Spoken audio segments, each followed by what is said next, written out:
If you're gay, then you're gay. Don't pretend that you're straight. You could be who you are any day of the week. Make a wish, girl. You deserve it. Yeah, baby, I see the chick you're with. Wish that I never did. Freaking perfect and 5 for 10. Just wanna punch your lip. Yeah, 'cause I know I'm wasting time trying to get your eye.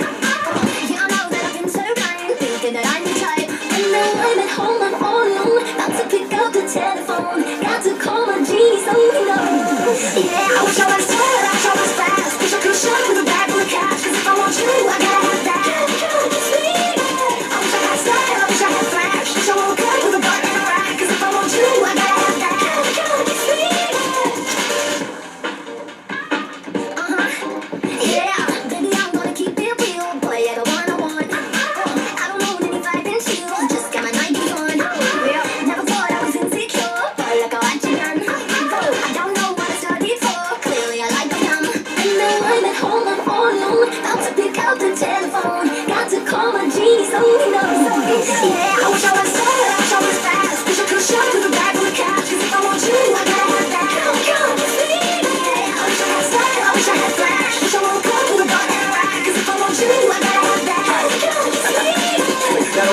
Something maybe with the roof gone, baby, as the morning look retarded like a crew gone crazy. I'm not sure what kind of fella you like, but I can give you paradise, have it however you like. I'm talking solitaire, ice out, ring, watch necklace. Ain't no talking reckless, girl, I'm certified, respected, girl. Like to run your mouth when you about to learn the lesson, girl. You the one, but I don't play shit the second, girl. I ain't even trying to see you naked, girl. Wait, God go exaggerate, clearly carried away, but what I'm saying, you can true that. Only be wherever you at. See, wishing you can kiss me. Do you really want to do that?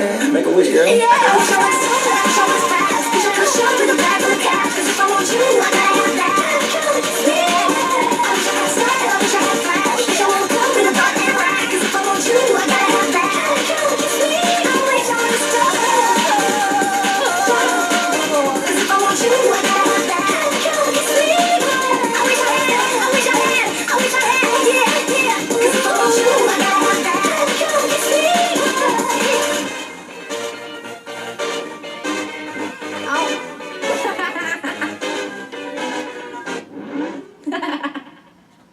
Hey, what's up, you guys? Sonic1245 here. Welcome back to GSA Forever. Last week we found out something very interesting about. Last week Monday we found out what happened to apparently Niall and Liam, Louis and Harry's third baby. But we're not talking about that. We are going to talk about a really, really big bombshell that dropped on us last time we did What You Don't Know. And today is actually the last chapter and the finale of this book, and then tomorrow we'll be starting the sequel to it called The Past Happens Now. So, in the last chapter, called Green Eyes, chapter 30, apparently, Drake decided to drop a gigantic bombshell and say that Aaron, his best friend, is actually his brother. So he's related to a friend of his, and they don't look anything alike because Aaron does not resemble any part of Drake. So because he doesn't want anyone to know that they are related. And the funny thing is, I believe Aaron actually kissed Jaden to keep him quiet earlier on in this book. So, we are going to finish this story today. I'm very excited because hopefully this story can go a lot more south. What I mean by that is they will get into literally having sex at one point. Alright, so here's the last part of chapter 30. Hold on, I have to check something off my list. Okay. So, last part of chapter 30, Green Eyes. I smiled back, laughing a little, too. Seriously? No, Jay, I was kidding. He rolled his eyes and smiled when my face fell into devastation. I'm just kidding, JJ. He said and kissed me softly. I felt the rush through my whole body and kissed him back gently. Can we stay like this forever? He smiled.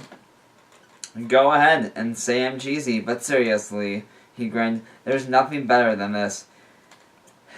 He smiled and squeezed my hand. His big green eyes stared into mine, causing me to nearly faint. Now I have to turn my thing off so I don't get any calls. I was turning my Skype off so no one can call me. Alright. Chapter 31. And happy was what we were. Jay's point of view. I awoke early on Saturday morning to the sound of a toy Nerf gun. I rolled over on my side, rubbing my eyes and letting them fall on Drake. Surprise, surprise!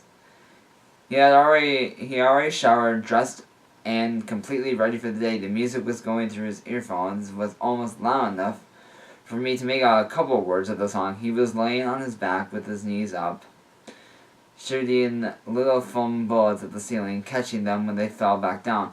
At the same time, he was dropping Skittles in his mouth. Oh my gosh. Good morning, sunshine, he grinned. How did you know I was even awake? I hardly moved. I laughed a little. He took one of his earphones out. I know everything, he shrugged, laughing to himself. I rolled my eyes and smiled because he didn't see it. And sitting up, I set my hands on my head and felt the complete mess of hair. That's when he threw the Nerf gun to the side and plopping himself on my bed, lowering my hands from my head. No, you look adorable like that. He grinned and pecked my cheek. So you like it when I look bad? I half smiled and he laughed. You never look bad, ever. If there came a time when you looked bad, I'm pretty sure I would explode because that's completely impossible. He smiled widely at me. I shook my head, smiling. Drake, I know I don't talk very much, or at least not as much as you do to me. But I just want you to know I think about you all the time, and you're stunning no matter what you're doing. Your smile makes me melt every time I see it. When you laugh, I fear my heart is going to stop because of the sound is overwhelmingly beautiful. I wish I could tell you everything I think about, but neither of us have enough time for that. I'm not the best with words, but I want you to know I really love you. I'll always be here no matter what, okay? I looked up at him and his face had gone completely serious. I had no idea why I decided to suddenly spill my heart out. Maybe it's because it was getting too full. He shifted closer and wrapped his arms around me. I smiled and leaned into him. I love his warmth always. But wait, I had more to say. I hardly even think about Mom and Dad anymore, and when I do, it doesn't make me sad. It makes me hopeful, because I know things are going to get better. And you being here proves that they already are. I came to this boarding school because Carly and my aunt thought I need something new in my life. Something to help me move on. I've searched for 2 years for something that would give me a sign of hope. Something that would stop me from falling into deep, painful thoughts. Stop me from getting tangled in remorse. Stop me from ultimately running away from the problem. I felt Drake flinch. I'm not scared anymore. I don't want to run away again. Because I know everything's going to get better. I feel better. I even feel okay. I waited for a response, but Drake was completely silent. I slightly turned my head to see his green eyes were closed, like how mine are when I'm trying to stop crying. His eyebrows were pulled together slightly, his lips were pressed tightly together. Drake, I'm so sorry, I didn't mean to. I stopped when he pulled away enough for me to look into his eyes. He was crying, but his tears only made his eyes twinkle even more than they already do. I'm okay, he smiled gently, blinking away some tears. I'm just so happy that I can be the person for you. I'm so glad you feel okay. I've been trying to make people happy for years. I've been pushed away. Even some of my friends don't let me in because they think a hyper annoying kid. Can't handle hearing about someone's problems.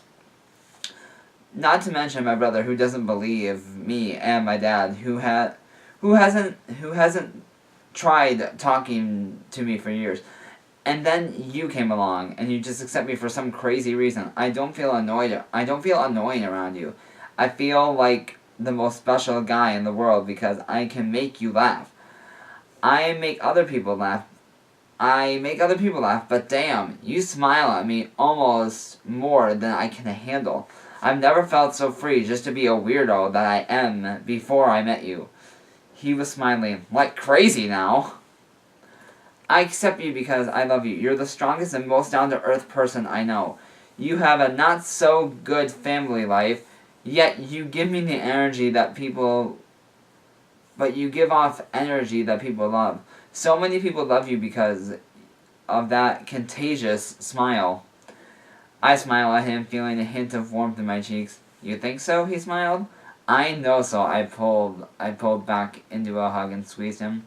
Thanks, JJ. He squeezed me back. I laughed against his shoulder. What? Nothing.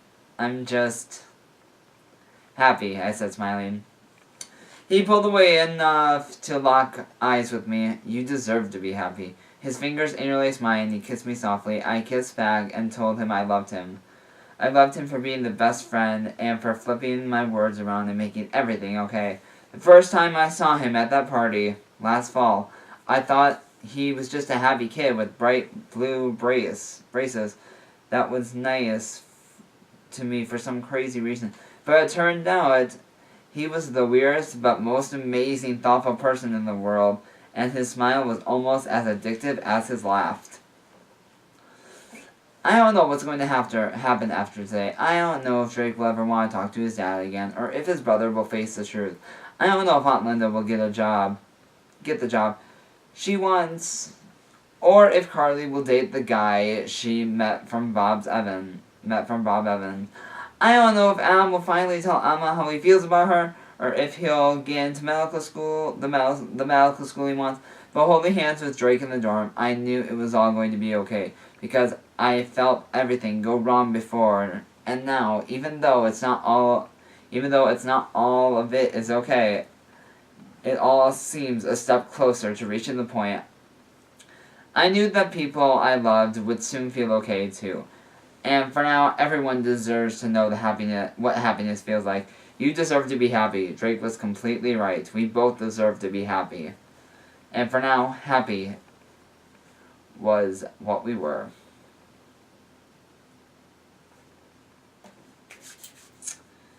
Alright, here is the finale. It's called Hey Guys. Hey guys, I was reading over the story today and I couldn't get over how great it felt to write it. When people read the story, I want them to enjoy it as an entertaining kind of way. But I also was trying to get a message across to everyone that happiness can be found and will be. There is always something to smile about, and you'll get through those hard times. Some people, like Drake, are pure positivity. Even when they're struggling inside, I want you to be strong. When life throws you something you didn't expect, I hope that you all see how powerful a smile is. And remember, there is always something to smile about. I want to say that, and hopefully it wasn't completely pointless, but also I want to give a huge thanks to everyone who put in their time to reading and favoring this thing. I'm almost at 1,000 hearts. Seriously, I can't believe that my first story got this far. And thanks to all you crazy people. Thank you so much. Anyway, have a wonderful day and don't stop smiling. And also, please leave the rope below. I've been trying to write new stories and I got tons of ideas, but I don't think that they're the best. And I realized something. I don't think I'm ready to let go of these characters. So, what would you think if I gave you guys another story of a side character that happens to be at the same time as this one, from Aaron's perspective? I think it'd make more sense if you read the sequel too, but you could follow along fine. It just not be as cool, because I'm gonna connect their stories. Drake will be there, and probably Jay sometimes too. What do you think? Leave a comment. Well, let's see. What's next?